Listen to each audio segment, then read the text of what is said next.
അപ്പോൾ വിദ്യാഭ്യാസ കാര്യങ്ങളിൽ ഇത്തരത്തിൽ ഗന്ധർവനെ ഉപാസിച്ചു കഴിഞ്ഞാൽ അഭിവൃദ്ധി ഉണ്ടാവും.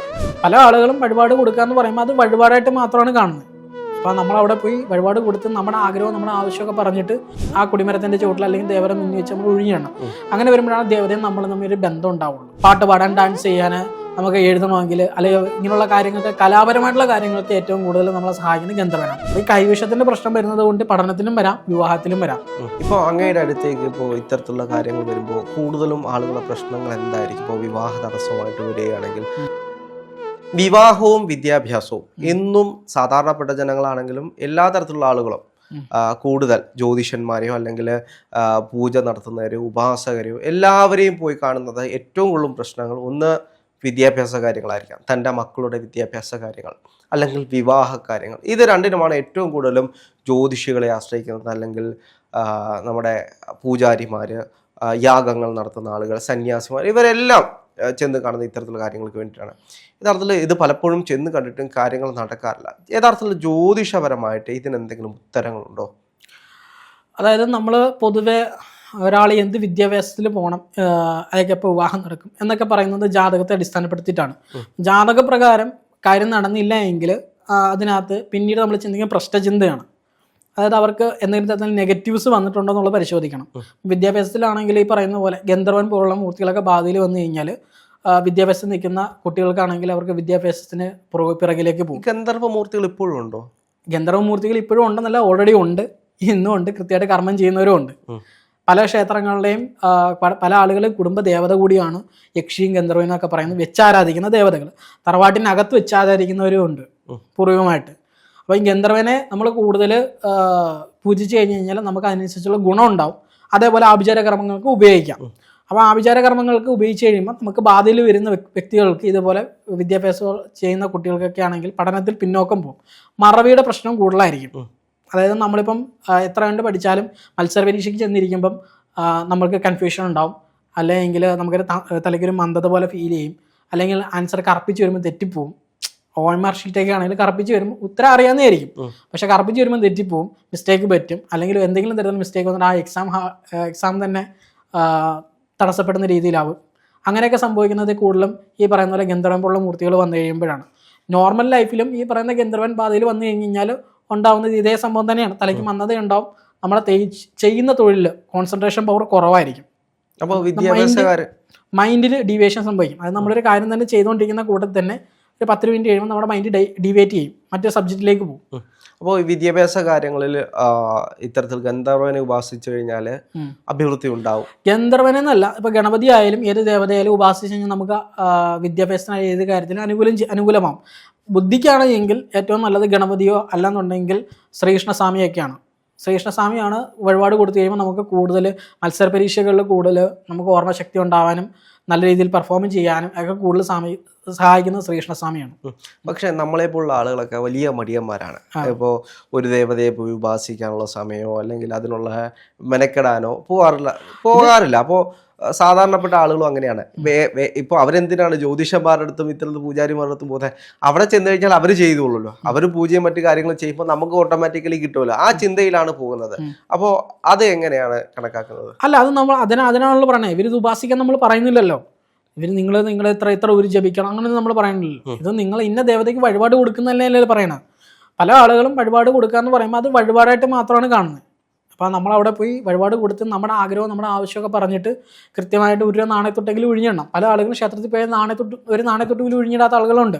ജസ്റ്റ് വെറുതെ തൊഴുതിട്ട് വരുന്ന ആളുകളുണ്ട്. പിന്നെ ചില ആളുകൾ പോകുമ്പം എണ്ണയും തിരിയും മാത്രം വാങ്ങിച്ചു കൊടുക്കും. ക്ഷേത്രത്തിൽ 1 രൂപ പോലും സംഭാവന കൊടുക്കില്ല, കാണിക്കായിട്ട് സമർപ്പിക്കില്ല. പക്ഷേ ആ ദേവതയായിട്ടൊരു ബന്ധം വരണമെങ്കിൽ നമ്മൾ 1 രൂപ നാണയത്തൊട്ടെങ്കിലും ഒഴിഞ്ഞിടണം. ആ കുടിമരത്തിൻ്റെ ചുവട്ടിൽ അല്ലെങ്കിൽ ദേവരെ മുന്നിൽ വെച്ച് നമ്മൾ ഒഴിഞ്ഞിടണം. അങ്ങനെ വരുമ്പോഴാണ് ദേവതയും നമ്മളും തമ്മിൽ ഒരു ബന്ധം ഉണ്ടാവുള്ളൂ.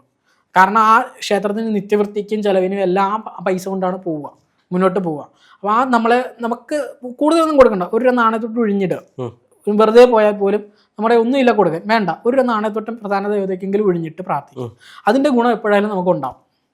അപ്പോ വിദ്യാഭ്യാസത്തിന് ഗന്ധർവൻ, അപ്പോ ഗന്ധർവൻ എന്നല്ല ഞാൻ പറഞ്ഞേക്കണം. ഗണപതി ആയാലും ഈ പറയുന്ന പോലെ ശ്രീകൃഷ്ണസ്വാമി ആയാലും ഏറ്റവും അനുകൂലമായിട്ടുള്ള കാര്യമാണ്.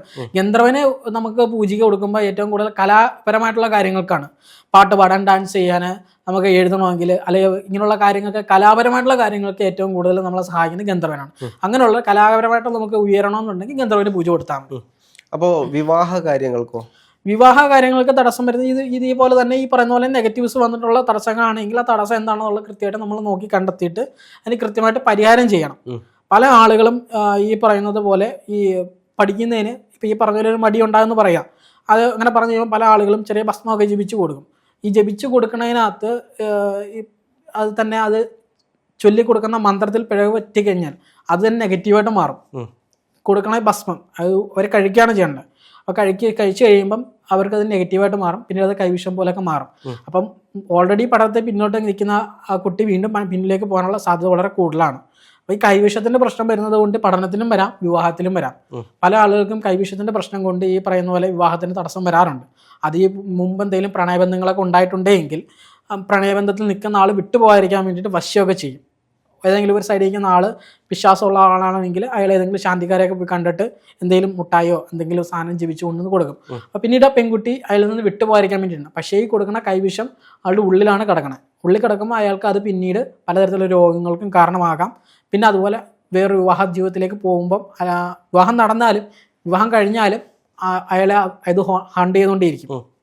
വീണ്ടും അയാളുടെ ദാമ്പത്യ ജീവിതത്തിൽ പ്രശ്നം ഉണ്ടായിക്കൊണ്ടിരിക്കും. കൈവിഷം കൊണ്ട് തന്നെ ഒരുപാട് വിവാഹത്തിന് തടസ്സം ഉണ്ടാവാറുണ്ട്. പലതരത്തിലുള്ള നെഗറ്റീവ്സും വരാറുണ്ട്.